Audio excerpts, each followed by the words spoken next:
a lot of times that's what you have to worry about when dealing with these particular parts. But we're going to be talking about that one right there in general. That one being the cold side charge pipe on these new trucks. And if you have a 550 or cab chassis, you're going to have a line on it that you probably are going to have a hard time taking off, and it may look like that. We're going to talk about how this comes off because I finally figured it out in all of these tools. All right, guys, let's go.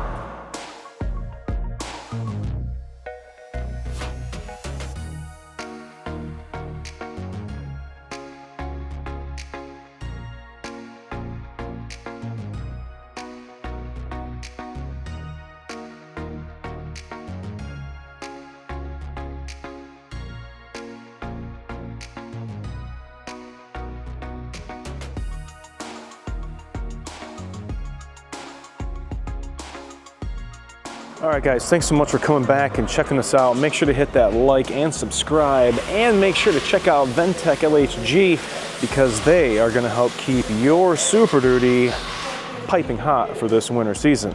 So we're going to be talking about this cold side charge air cooler duct. All right, this is going to be found on your 6.7.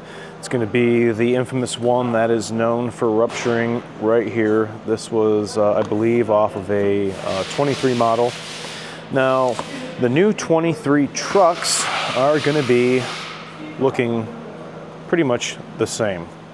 I do see this now being added onto the pipe, but if you have a 23 450, 550 cab chassis, you're actually going to have another line that comes off and goes to the area of the fuel filter cup, jets around, and lays in a groove on the CCV box all the way back and clips on the back side of the CCV box. So you've got this tube that is now connected to the CCV box.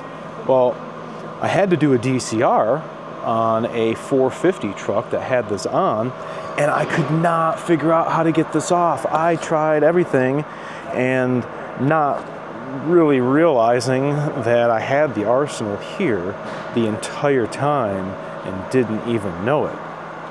I should have been in the garbage. So what I wound up doing on those trucks that I could not remove it was I just removed the coupler from the pipe and just was able to manipulate this piece, up out of the way by the degas bottle. So after yesterday's live stream, this is December 3rd right now. No, what's the date today? No, it's December 4th. We had a live stream last night, Wednesday, December 3rd, and we were talking about these connections. A commenter commented in on the live stream and said that S&B was sending him a tool. Somebody put in a Lyle part number, Jiffy Tight connection. This is the 3/8 version, and I also have another small one. This is for quarter, and I was using this for CNG and propane repairs. So, do you think this would work? Well, let's see if this would finagle itself around. It just doesn't seem like I'd be able to get this tool to sit around that. But mind you, we're not looking at the connection like this because this is upside down. We'd be looking at it like this. We wouldn't really be able to spin it. If this was just this pipe, we could give 2 cents about why this is here. But if you got one where you have to remove the pipe, you'd kind of want to remove the line so you get the pipe out of the way. So you'd be looking at it like this, trying to put this, it's not working. It's not working. And it's definitely not this. That's way too small of a line. All right, so we can clearly say it's not one of these. All right, not getting one of these in there. Not happening. not happening. I've had these for a long time. Now, I just had a customer drop off a bunch of these. I've had these for 20 years. Just dropped me off these. He didn't use them anymore. These are some Mac ones. This is a 5/8, 3/8, and a 3/4. So I mean, you guys can tell that's not gonna go around here.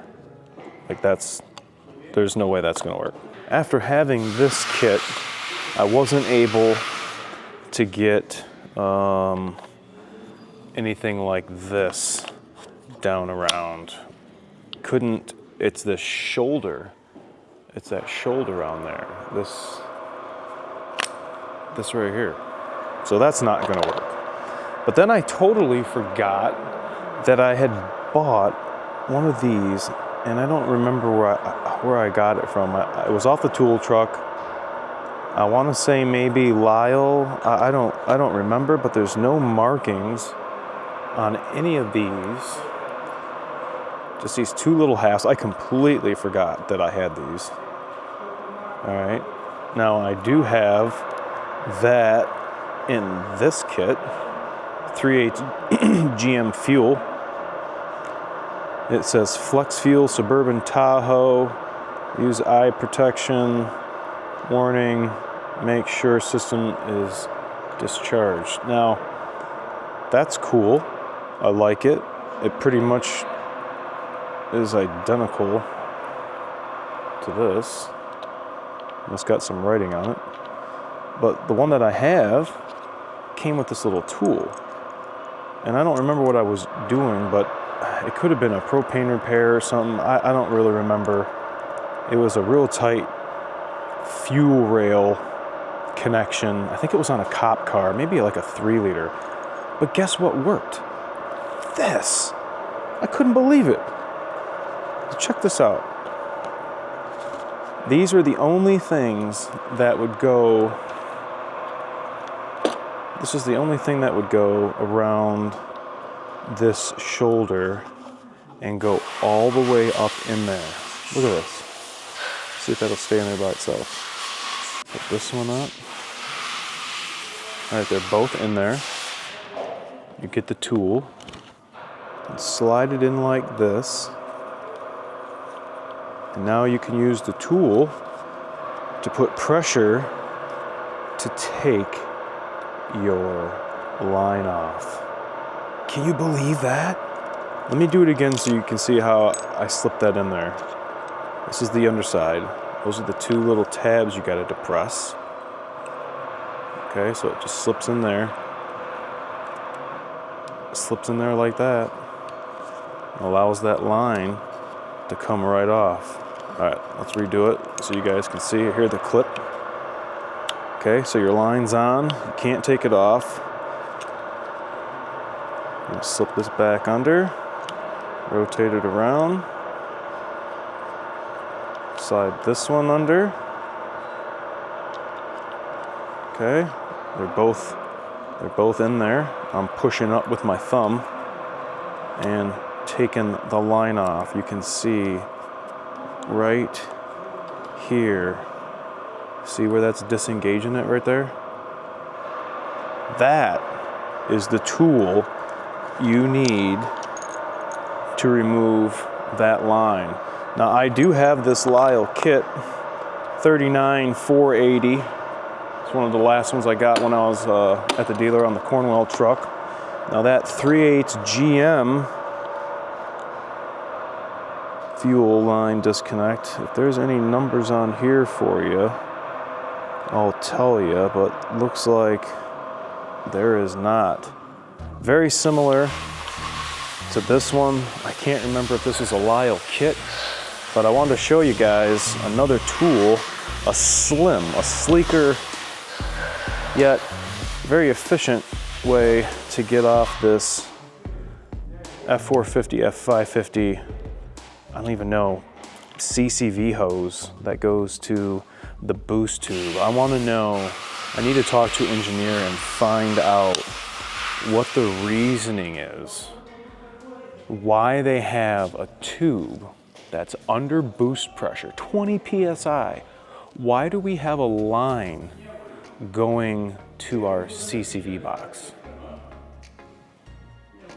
That doesn't make any sense unless there's some sort of valving inside here that's not going to allow a boost pressure charge to pressurize the crankcase, unless it's using a little bit of the boost to push out the crankcase vape. I don't know, but I think it's kind of silly that we have a boost hose with a CCV port going to the back of the CCV box. I don't know how you guys feel about that, but if you have a 450, 550, and you have this on your truck, let me know if you're gonna have to take it off, because I have to when I'm doing a pusher intake, or if I am upgrading your DCR.